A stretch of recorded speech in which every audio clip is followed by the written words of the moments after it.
कोल्हापूरची आपल्या घरातली वीज काही वेळ गेली की घरातली सगळी विद्युत उपकरणं बंद पडतात। आपली अनेक कामं खोळंबतात, पण स्वातंत्र्याच्या तब्बल 69 वर्ष वीज नसताना आयुष्य जगलेल्या ग्रामस्थांच्या जीवनात आता प्रकाश आलाय। होय, कोल्हापूरच्या भुदरगड तालुक्यातल्या 2 वाड्यांवर शुक्रवारी वीज पोहोचली आहे। पाहूया एक स्पेशल रिपोर्ट।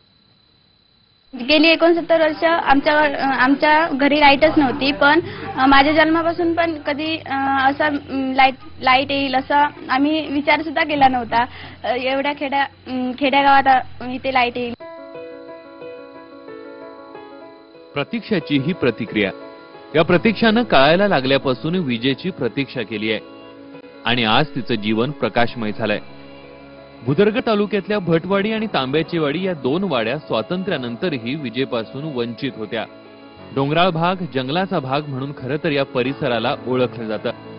या नागरिकांचा त्रास लक्षात घेऊन भुदरगडचे आमदार प्रकाश आबिटकर यांनी प्रयत्न करून या गावांपर्यंत वीज पोहोचवली।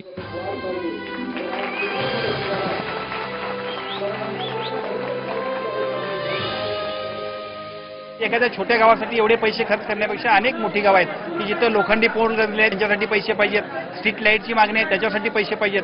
पण आमचा आग्रह, लोकांची तळमळ आणि शासनाकडून लोकप्रतिनिधींनी खेचून एखादी गोष्ट घ्यायची ठरली तर निश्चितपणे काय होऊ शकतं याचा एक उत्कृष्ट प्रत्यय म्हणून आपण या कामाकडे बघू शकतो। सरकारी काम म्हटलं की दिरंगाईही आलीच, पण महावितरणच्या अधिकाऱ्यांनीही भटवाडी आणि तांब्याची वाडीला वीज पुरवठा करण्याचा ध्यास घेतला। जवळजवळ ह्या गावाचा आणि ह्या वाड्यांचा जो आहे तांब्याच्या वाडीचा विस्तार करण्यासाठी 2 टप्प्यामध्ये डीपीसी मधून खर्च करावा लागला। त्याच्यासाठी खर्च आला 1,50,00,000। शासनाकडून टप्प्याटप्प्यानं जे बजेट मंजूर होते त्यामध्ये महावितरणला त्या पद्धतीनं जे काम करावं लागतं। या दोन्ही वाड्या विकासापासून इतक्या वंचित होत्या की घरातल्या दळणासाठी महिलांना 8 किलोमीटर अंतर कापावं लागायचं। मोबाईल चार्जिंगसाठी दुसऱ्या गावांमध्ये जावं लागायचं। विद्यार्थ्यांना दिव्याखाली बसून अभ्यास करावा लागायचा। प्रत्येक म्हणजे कार्यक्रम असायचे ते आम्हाला अंधारातून दिवाबत्तीवर करायला लागायचे। तो प्रश्न आमचा आमदारांनी सॉल्व्ह केलेला आहे। इतकी वर्ष वीज नसताना या गावकऱ्यांनी आपलं जीवन व्यतीत केलं, पण आता या गावामध्ये वीज आलेली आहे, त्यामुळे भटवाडी असेल किंवा तांब्याची वाडी असेल, इथल्या गावकऱ्यांवरचा जो चेहऱ्यावरचा जो आनंद आहे तो आज ओसंडून वाहतोय।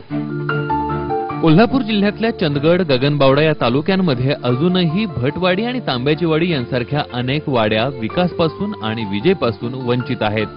त्यामुळे प्रशासन आणि लोकप्रतिनिधींनी या कामाचा आदर्श घेतला तर नक्कीच अशा वाड्याही प्रकाशमान होतील। व्हिडिओ जर्नलिस्ट प्रमोद सौंदडेसह संदीप राजगोळकर, IBN लोकमत, कोल्हापूर।